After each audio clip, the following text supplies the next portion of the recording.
Very good. We got a lot of ground to cover today, Trey. We do. We got, 4 chapters? Yep. Acts 23 through 26. A lot of these chapters is just Paul's appearances before different people. He repeats again his testimony in places or parts of it. So I'm not going to really worry about any of that stuff. I want to get to the more interesting, again, biblical theological stuff that we run into along the way. So let's just jump in here with Acts 23. I'll begin reading at the beginning, and then we'll skip around periodically as we, we'll land some places too. So Acts 23. This is Paul speaking, again, to the Jewish leadership. And looking intently at the council, Paul said, "Brothers, I have lived my life before God in all good conscience up to this day." And the high priest Ananias commanded those who stood by him to strike him on the mouth. Then Paul said to him, "God is going to strike you, you whitewashed wall. Are you sitting to judge me according to the law? And yet, contrary to the law, you order me to be struck?" Let's just stop there for a moment. This might have strike some, no pun intended, but strike some people as a curiosity. What exactly is Paul talking about here when he says, "Are you sitting to judge me according to the law, and yet contrary to the law, you order me to be struck?" Apparently, what Paul has in mind and what Luke records here is a reference and a violation of Leviticus 19:15, which says, "Do no injustice in judgment. Do not be partial to the poor or defer to the great. With justice shall you judge your associates." So the idea would be that, again, Paul is, who is he? I mean, he's sort of I don't want to use, victim here. This isn't like a biblical theology of victimhood here, but I mean, he's obviously at a disadvantageous position, and he knows that the law says that people brought before the Jewish judges, the elders, should be treated with impartiality. And so he takes offense at the high priest commanding that he be struck and interprets that act as being a violation of Leviticus 19:15. So that's probably the reference. The other thing, this is sort of under the current. Paul doesn't actually say this, and there's no commentary, but that the high priest did this to have this prisoner struck. He could have been in big trouble there because Paul was a Roman citizen. Again, that's just something that sort of is a subcurrent there. But that, in fact, would have been the case. As you weren't supposed to do this to Roman citizens, and so the Romans, if they had known about this, could have come down hard on the Sanhedrin or done something in retaliation. But anyway, let's just keep going. Those who stood by said, "Would you revile God's high priest?" And Paul said, "I didn't know, brothers, that he was the high priest, for it is written, you shall not speak evil of a ruler of your people." So Paul very clearly wants, to be consistent, wants to obey the Torah himself. But again, the point is still made. Verse 6, "Now when Paul perceived that one part of the group, of the council, were Sadducees and the other Pharisees, he cried out in the council," this is a stroke of genius, "Brothers, I am a Pharisee, a son of Pharisees. It is with respect to the hope and the resurrection of the dead that I am on trial." And when he had said this, a dissension arose between the Pharisees and Sadducees, and the assembly was divided. For the Sadducees say that there is no resurrection, nor angel, nor spirit, but the Pharisees acknowledge them all.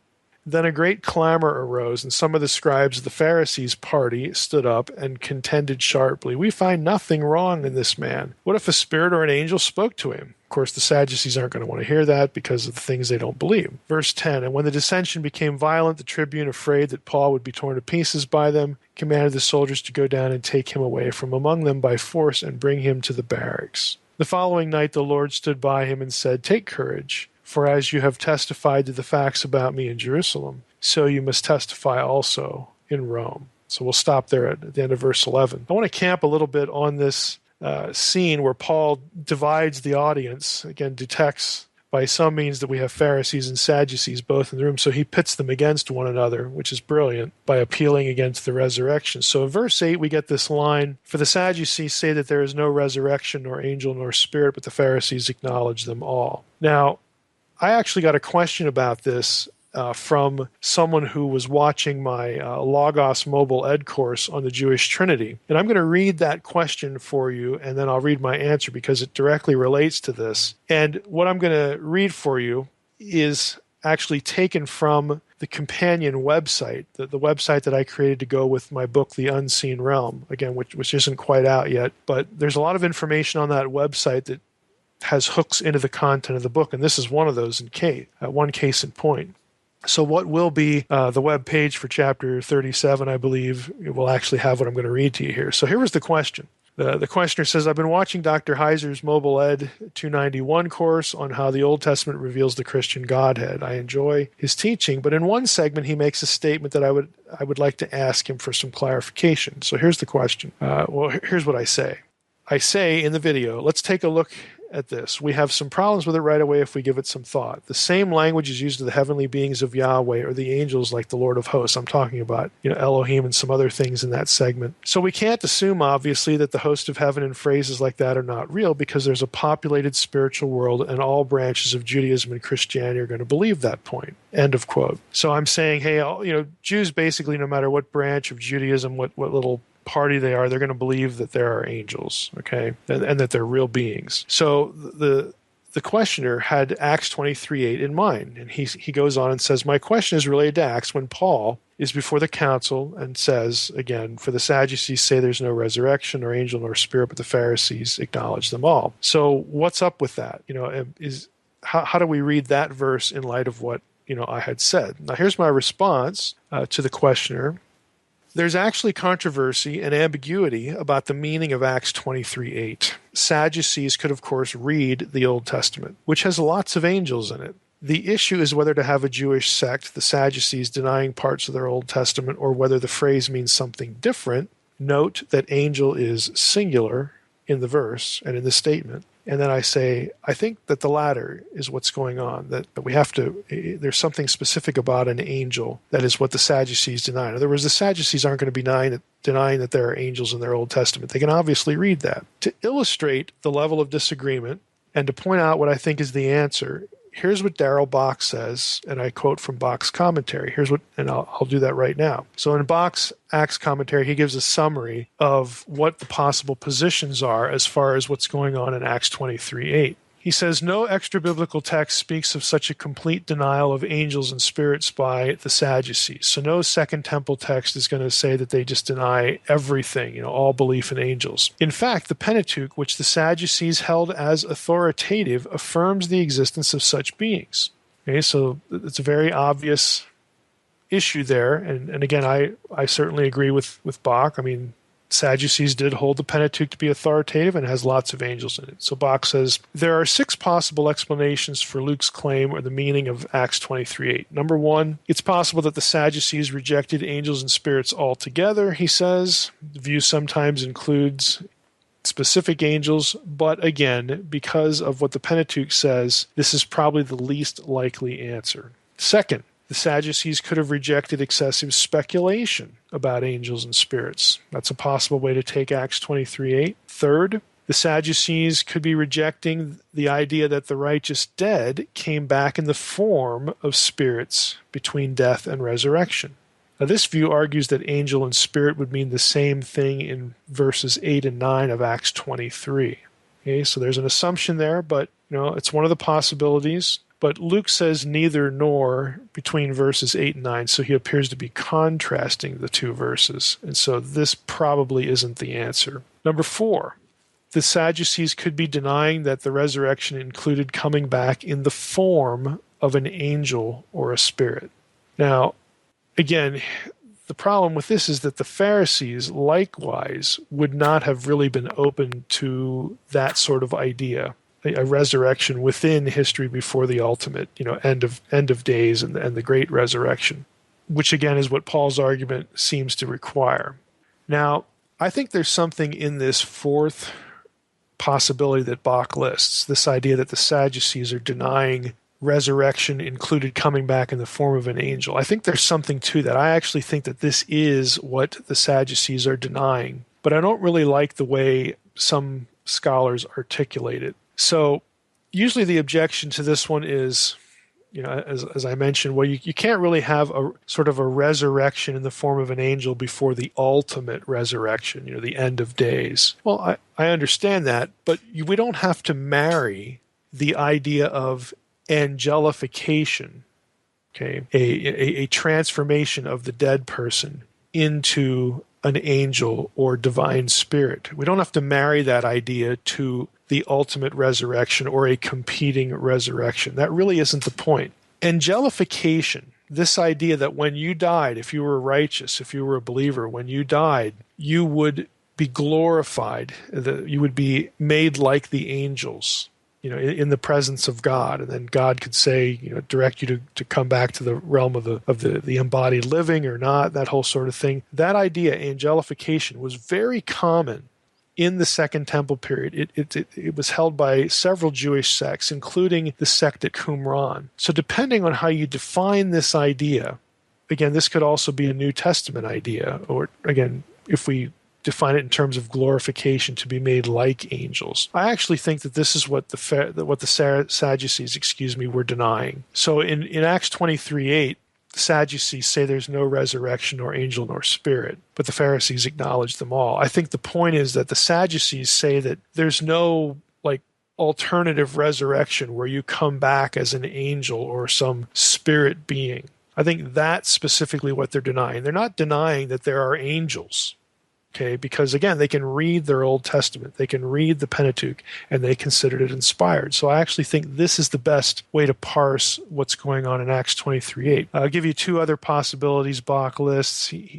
Some scholars would say the Sadducees are rejecting the idea that an angel or spirit could speak through a human being. Again, and lastly, number 6, some think that what Luke is describing here is the rejection of a full hierarchy of angels, like a very specific levels of hierarchical relationships. There was a lot of speculation on that in the Second Temple period. So this view would say, well, the Sadducees just aren't buying any of that hierarchical stuff. Again, those are 6 views. I think the fourth one, that the Sadducees are denying some sort of glorification as an angel or divine spirit, I think that's what they're denying, because like I just said a few minutes ago, it's very obvious that there are angels in the Old Testament, in the Pentateuch, in the Torah, and the Sadducees held that as sacred. So I don't think that they're denying the existence of angels in total. Let's go back to Acts 23. The rest of what's going on here, Paul, in verse 11, again, the Lord comes and appears to him and says, take courage. You testified about me here. You're going to also testify in Rome. The rest of the story in Acts 23 anyway is about a plot that's uncovered, where Paul's nephew, again, hears about an impending ambush of Paul and goes and tells Paul. Paul says, hey, take this kid to the tribune and make sure he knows. And then, of course, the guards, a huge guard, 200 soldiers, 70 horsemen in verse 23 are put around Paul when Paul makes a journey out of the jail to a different location to be heard by different authorities. So that's the rest of Acts 23. We don't really need to really focus on anything in there. It's just the story of that foiled assassination attempt. We get into Acts 24. Let's just jump in here to the first verse, because there are a couple things in here I think are interesting. After 5 days, the high priest Ananias came down with some elders and a spokesman, one of whom was Tertullus. They laid before the governor their case against Paul. And when he had been summoned, Tertullus began to accuse him, saying, since through you we enjoy much peace, and since by your foresight, most excellent Felix, again, Felix is the governing authority here that Paul is standing before. Tertullus says, reforms are being made for this nation. You're such a great guy, Felix. In every way and everywhere we accept this with all gratitude. But to detain you no further, I beg you in your kindness to hear us briefly. So he kisses up to Felix to begin. Verse 5, we have found this man a plague, one who stirs up riots among all the Jews throughout the world and is a ringleader of the sect of the Nazarenes. He even tried to profane the temple, but we seized him. By examining him yourself, you will be able to find out from him about everything of which we accuse him. The Jews also joined in the charge, affirming that all these things were so. So they pull out, Tertullus is a Roman guy, Roman name. So they pull out, a quote-unquote secular figure, because they don't want Felix to conclude that this is just a religious matter, even though it is. And he starts off and says, oh, this is just a bad guy. And the Jews join in and say, yeah, what that Roman guy said, that's true. This guy's a plague. He's a ringleader of the sect of the Nazarenes. So the government nodded to Paul, and Paul again makes his defense. Now, before we go any further, we're stopping here in verse 10. There are a couple of things that are very easy to skip over that are actually fairly important. And they're especially important if you're interested in, one of them is anyway, if you're interested in what I call paleobabble. That is sort of, some of the weird stuff people believe about the ancient world that I blog about. In many cases, it often is related to Jesus or the New Testament. So both of these have some importance to that, but one of them in particular I think you'll find fascinating. But let's hit both of them. They're both in Acts 24, verse 5. So here's the verse again. We have found this man a plague, in other words, a pest or a pestilence, one who stirs up riots among all the Jews throughout the world. He's a ringleader of the sect of the Nazarenes. First thing to observe is the word sect. Now, in the Greek text, this is the noun hierasis. So Tertullus, this Roman guy, calls Christianity a hierasis, a sect, which should mean, and would in this context mean, something like a school, like you've heard of the school of Plato or something like that. People who follow a particular teacher, or could refer to a school or a party, again, or a sect. Okay, within Judaism. Now, this term is used of the Sadducees. In Acts 5:17, we read, the high priest rose up, and all who were with him, that is the party, the hierasis of the Sadducees, were filled with jealousy. It's also used of the Pharisees. In Acts 15:5, we read, but some believers who belonged to the party of the Pharisees, the hierasis of the Pharisees, rose up and said, it's necessary to circumcise the Gentiles in order to keep and to order them to keep the law of Moses. So it's sort of a neutral term. It just refers to a sect within the religion. But you can obviously tell hierasis sounds a little bit like heretic. and this is, in a derivational way, where our word heretic comes from. But really, it's a neutral term that means a sect or a group, within a larger picture, a bigger picture. Now, Josephus uses the term of the Essenes. He uses it of the Sadducees and the Pharisees, just like the New Testament does. Paul himself, in verse 14, when he's allowed to defend himself, so let's just jump back in here. Paul says, after the governor nods to him, knowing that for many years you've been a judge over this nation, I cheerfully make my defense. You can verify that it is not more than 12 days since I went up to worship in Jerusalem, and they did not find me disputing with anyone or stirring up a crowd, either in the temple or in the synagogues or in the city. Neither can they prove to you what they now bring against me. But I confess to you, that according to the way which they call a sect, there's hierasis, I worship the God of our fathers, believing everything laid down by the law and written in the prophets, so on and so forth. So Paul says, he says, my enemies here call the way, in other words, those of us who accept Jesus as Messiah, followers of Jesus, who were known as the Way.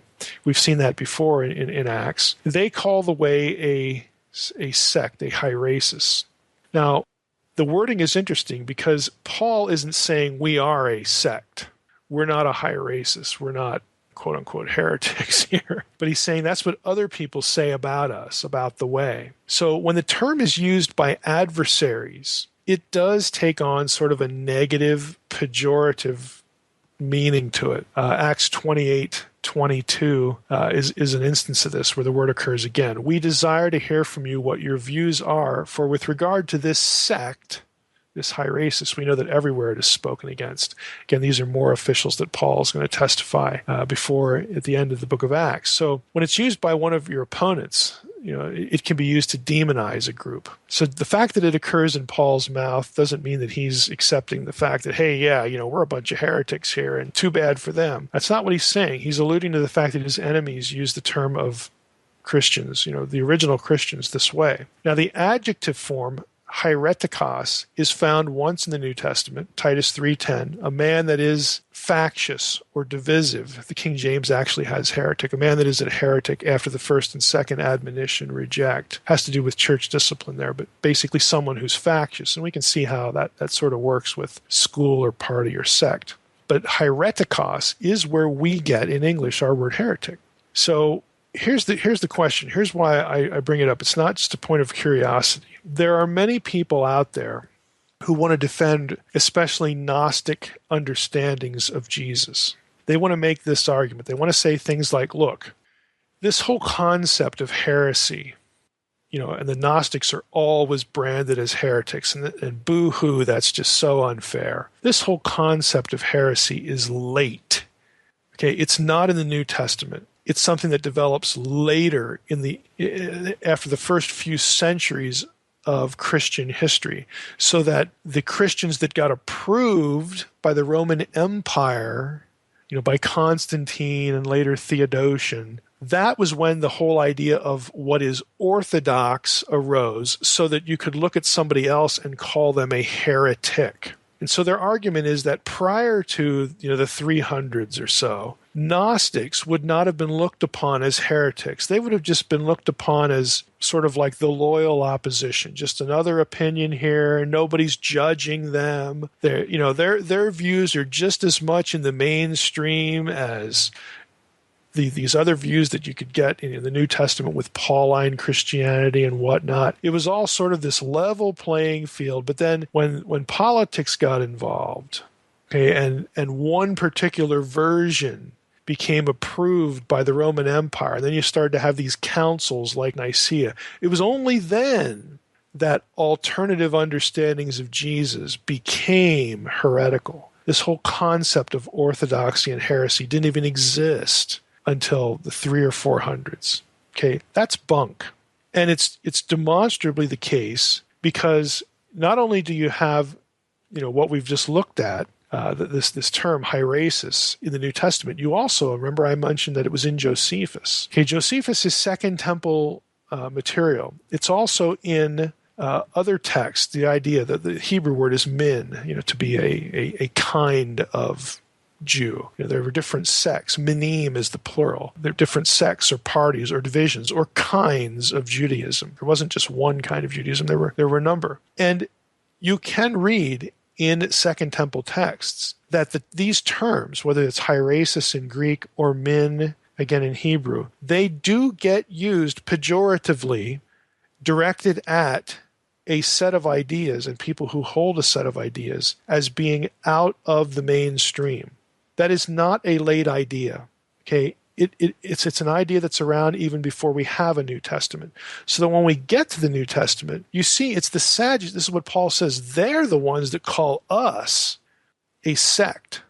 Okay, and it's used pejoratively because the Sadducees and Pharisees are looking at Paul saying, "You're the nutcase, dude." And they're using the term again to delegitimize Paul. Now, what's going to happen with the New Testament writers, outside of this trial scene? They're going to talk about divisions. They're going to talk about false teaching.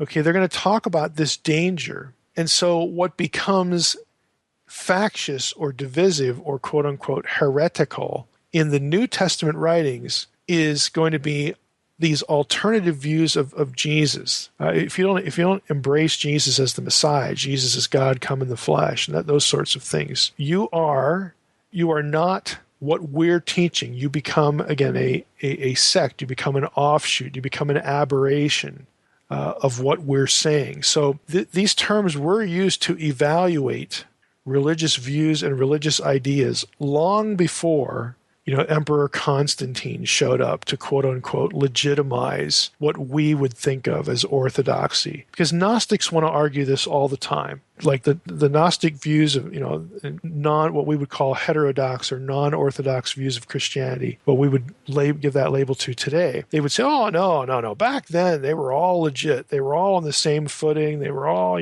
just kind of, had equal status. That is not the case. Okay? You cannot exclude the New Testament and exclude the Second Temple period when you have that discussion. And that's what defenders of revisionist Jesuses, and one of those is the Gnostic Jesus, they try to do this perpetually. So again, I thought this was a good sort of spring off point or jumping off point to get into that a little bit. Now let's go back to Acts 24:5, the second part of the phrase, sect of the Nazarenes. The second word there that's important is Nazarenes. Not catch the way I pronounce this. Nazorios. Notice there's a long O there. Nazorios. In Acts 2:22, we see the phrase again. Men of Israel, this is Peter's sermon. Hear these words, Jesus of Nazareth. And the Greek there is Nazorios. A man attested to you by God of mighty works, so on and so forth. Now, Jesus is elsewhere called a Nazarenos. Notice there's no long O there. Nazarenos, Luke 4:34, Luke 24:19. Again, why do we have these two terms? Do they mean the same thing? Do they both just refer to somebody from Nazareth?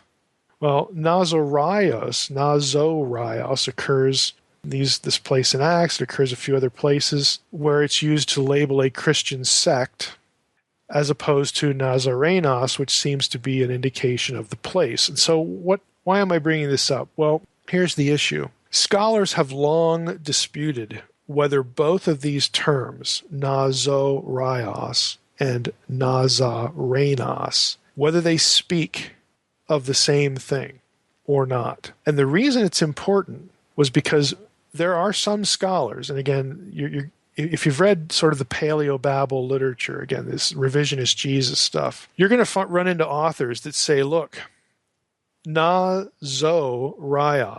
the one with the long O, cannot be reconciled with Nazarenos. In other words, Nazorinos does not mean somebody from Nazareth. It means something else. And that something else is catch what I'm saying here, a pre-Christian sect. So what they're claiming, and again, the conspiratorial Jesus stuff will claim this, was that Jesus was actually a member of a religious sect himself prior to what we learn about and what they would say is fabricated about Jesus in the New Testament.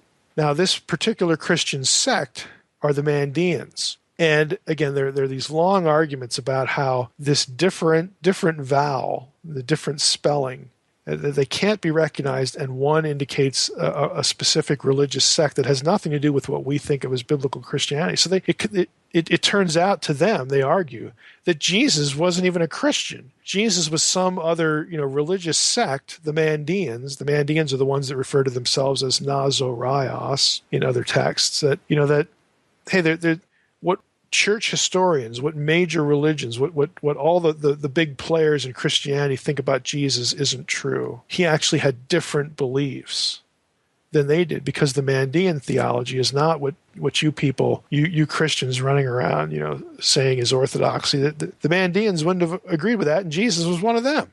Now, this is a long, really technical discussion. I mean, I think you can tell it already. We're getting into vowel sounds and word formation and whatnot. I want to read you something, and then I'm going to allude to something that I've given to Trey to post with this episode on the website. So if you're into, again, revisionist Jesus stuff, or maybe you've come across this in some YouTube video or whatever, you're going to have a resource here. But let me read first from a commentator, C.K. Barrett, who's he's deceased now, but a very revered Greek scholar, said this in his Acts commentary. Christian preaching begins with the name of Jesus. He is first identified as Ha Nazarios. This is best explained as of or from the place called Nazareth. Other interpretations, however, have been given based on the observations that it's not easy to see how the O, the omega, in Nazarios could be derived from the alpha, in the corresponding syllable of Nazareth, and that Natsariah is one of the names applied to the Mandeans. Let me repeat that, Natsariah. This name has been derived from Hebrew natsar, to guard or observe, that is the Mandean name, and given the meaning of the observance, that is, those who observe with particular care rites of baptism and purification, and so on. These other people argue that the name may have been given to Jesus and his followers as the observance. It may have arisen through their connection with John the Baptist and his disciples. And here's the way Barrett ultimately ends his little discussion. The name, however, was discussed at great length by H. Shader in something we now call the Theological Dictionary of the New Testament. And his conclusion is to be accepted. End of quote. So Barrett says, look, this is a technical issue. If you want to know what the truth really is, go to this article in Theological Dictionary of the New Testament by Shader. And that guy has it right. Well, lo and behold, I have that article, and I just took it from TDNT, Theological Dictionary of the New Testament, and I have given that to Trey. Trey will put a link to that next to this episode. And the short answer, and again, it's a long article, and it is technical. You really need to have Greek and Hebrew, at least first year, to really understand Shader's article. But the short version is this. The long O can be explained, and the two terms can be reconciled. Here's the way Shader ends his article. We may confidently say that Nazarios, like Nazarenos, is the Greek form of the Aramaic Nasraya, derived from Nazrat or Nazareth. They both point to being from Nazareth. Neither of them points to some obscure sect, pre-Christian sect. And so Jesus didn't come from some religious sect that would have disagreed with what we have in the New Testament. That's the bottom line. So if you want to wade into that article, if you have a little Greek and Hebrew, that is the ammunition to basically blow to bits this idea that you may have heard again on a YouTube video or read in some book, trying to, again, prop up Jesus as not even being a Christian, as bizarre as that sounds. So back to Acts 24, again, that was a long rabbit trail, but again, I think both of those things, the meaning of sect, the whole discussion of when was heresy and orthodoxy actually even thought about, I think that's important. And then this whole issue about Jesus being from some pre-Christian sect, that's also important. So that was verse 5. And so Paul continues in his defense. He's accused of this. He says, look, none of this stuff is true. I was in the temple, verse 17, after several years I came to bring alms to my nation, present offerings. While I was doing this, they found me purified in the temple. I wasn't making trouble without any crowd or tumult, but some Jews from Asia, and they ought to be here before you and to make an accusation, should they have anything against me. Or else these men themselves say what wrongdoing they found in me when I stood before the council. Other than this one thing, that I cried out while standing among them. It is with respect to the resurrection of the dead that I am on trial before you this day. And we've read that in Acts 22 and Acts 23. So Paul just relates what happened. And then we read in verse 22, Acts 24, but Felix, having a rather accurate knowledge of the way, put them off, saying, when Lysias the tribune comes down, I will decide your case. And he gave orders to the centurion that he should keep in custody, keep Paul in custody, but give him some liberty, and that none of his friends should be prevented from attending to his needs. So Felix sees right through this ruse. And that chapter of Acts ends with Felix and his wife Drusilla, who was Jewish. They send for Paul, off and on, talk to him, and Paul, of course, witnesses to him. But ultimately, Felix leaves Paul in prison. And then Acts 25, comes along. And so Acts 25, the whole chapter, is really a repetition where Paul, again, brings his case before somebody else, before Festus, and then Agrippa and Bernice at Caesarea. So it's just two more trials. And so I'm not even going to stop on anything in Acts 25, but I want to get to some things in Acts 26 here. So let's jump into Acts 26 when Paul has testified before King Agrippa, or he's in the process of doing so. So we read in verse 1, Agrippa said to Paul, you have permission to speak for yourself. Then Paul stretched out his hand and made his defense. I consider myself fortunate that it is before you, King Agrippa, I am going to make my defense today against all the accusations of the Jews, especially because you're familiar with all the customs and controversies of the Jews. Therefore, I beg you to listen to me patiently. And then he goes in again to his testimony and talk a little bit about his background, who he is. He says in verse 9, I myself was convinced that I ought to do many things to oppose the name of Jesus of Nazareth. I did so in Jerusalem. I was a terrible guy. Verse 12, I went to Damascus on the authority and commission of the chief priests, again, to persecute people who followed the way. Then Paul gets into his testimony of the Damascus Road. And then we read in verse 15, verses 15 through 18, part of Paul's testimony, we read this. Paul gets knocked off his horse. In verse 15, we read, and I said, this is Paul speaking, who are you, Lord? And the Lord said, I am Jesus, whom you are persecuting. But rise and stand upon your feet. For I have appeared to you for this purpose, to appoint you as a servant and a witness to the things in which you have seen me, and to those in which I will appear to you. Verse 17, delivering you from your people and from the Gentiles to whom I am sending you, to open their eyes, so that they may turn from darkness to light and from the power of Satan to God, that they may receive forgiveness of sins and a place among those who are sanctified by faith in me. That's the end of verse 18. So the thing I want to zero in on here is really verse 18, where Jesus tells Paul that part of what he's going to be doing is to open their eyes. Again, I'm going to deliver you from your people and from the Gentiles to whom I'm sending you, to open their eyes so that they may turn from darkness to light, from the power of Satan to God. Now, I bring this up because the language here is a little bit like what we find in 2 Corinthians 4:4. Now, I don't know if I've brought this verse up before or not. There's one or two places I could have, but 2 Corinthians 4:4 let's just start in verse 1, and you'll get the flavor of what Paul's writing here to the Corinthians, and you'll see, again, how the language is similar. Paul says to the Corinthians, "Therefore, having this ministry by the mercy of God, we do not lose heart, but we have renounced disgraceful, underhanded ways. We refuse to practice cunning or to tamper with God's word, but by the open statement of the truth, we would commend ourselves to everyone's conscience in the sight of God. And even if our gospel is veiled, it is veiled to those who are perishing." Now here's verse 4. "In their case, the God of this world has blinded the minds of the unbelievers to keep them from seeing the light of the gospel of the glory of Christ, who is the image of God." Okay, so you see several words there. Let me go back and read verse 18, Acts 26:18. "To open their eyes that they may turn from darkness to light, from the power of Satan to God." Now the question is in 2 Corinthians 4:4. When you read the phrase, "the God of this world," okay, has blinded the minds of unbelievers, everyone assumes that that's Satan. There's actually a case that could be made that the one who's blinding the minds of the unbelievers is God. And the reason that case can be made, or has been made, that's probably a better way to say it, has been made, is because of what we read in Isaiah 6.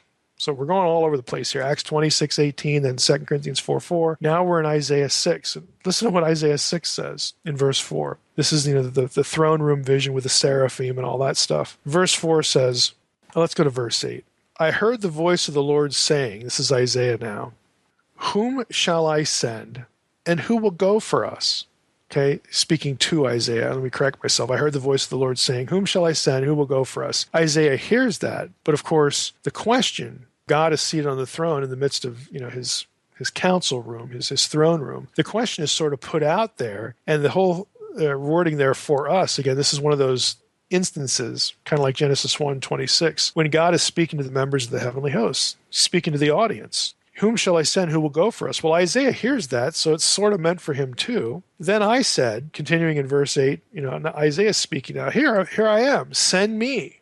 And he said, "Go and say this to the people." So this is Isaiah's commission. "Say this to the people. Keep on hearing, but do not understand. Keep on seeing, but do not perceive. Make the heart of this people dull, and their ears heavy, and blind their eyes, lest they see with their eyes, and hear with their ears, and understand with their hearts, and turn and be healed." So God's saying, okay, Isaiah, I'm going to send you. Here's your job. Tell the people, keep on hearing, but don't understand. Keep on seeing, but don't perceive anything.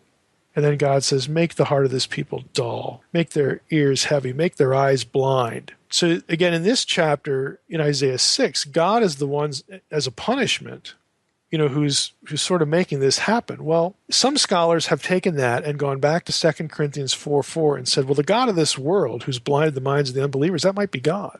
Okay. Now, why do I bring all this up? Is this some crazy rabbit trail? I bring it up because Acts 26:18, I think, clarifies this issue. Let me read it one more time. Okay. Jesus said to Paul, I'm going to deliver you from the people and from the Gentiles, your people and the Gentiles, Jews and Gentiles. I'm going to deliver you. And the Gentiles are the ones I'm sending you to. Why? To open their eyes so that they may turn from darkness to light. And here's the key phrase, and from the power of Satan to God. Now, I would suggest that this language here that Jesus is speaking to Paul is what Paul has in mind in 2 Corinthians 4:4. And that the God of this world in 2 Corinthians 4:4 is indeed Satan. Even though we have Isaiah 6, where God is the one blinding the unbeliever.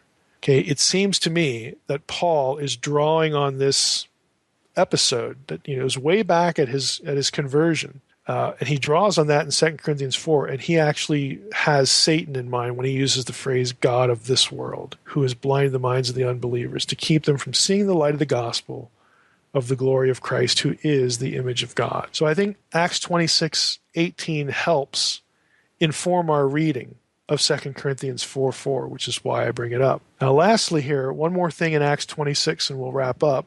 As we keep going, again, after Paul has said this, he says to Agrippa, therefore, O King Agrippa, verse 19, I was not disobedient to the heavenly vision, but I declared first to those in Damascus, then in Jerusalem, throughout all the region of Judea, and also the Gentiles, that they should repent and turn to God, performing deeds in keeping with that repentance. So again, Paul continues with his testimony. And he says in verse 23, Let's go back to verse 22. He says, I stand here testifying both to small and great, saying nothing but what the prophets and Moses said would come to pass. Here's verse 23. That the Christ must suffer, and that by being the first to rise from the dead, he would proclaim light both to our people and to the Gentiles.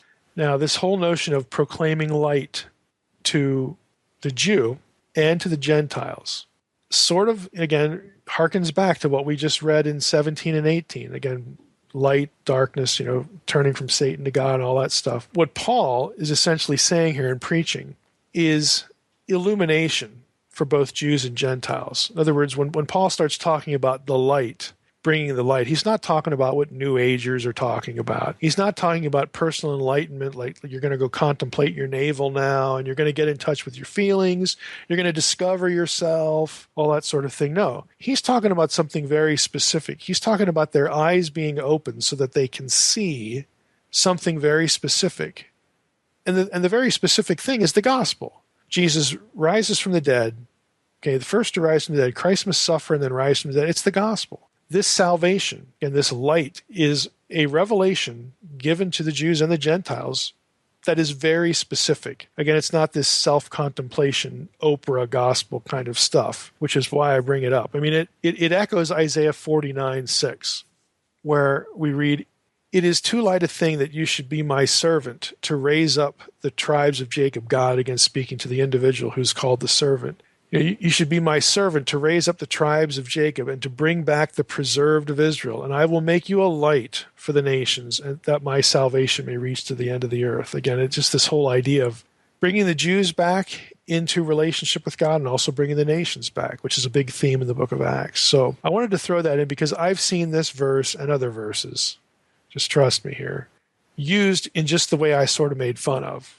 The Christianity is about bringing us light. Again, all this self-internalizing, self-reflection, self-discovery kind of thing. It's not. It's very specifically tied in this verse to the gospel and tied to the Old Testament program of God carving out his people, his family, which included the nations, even in the Old Testament, even back in Isaiah 49.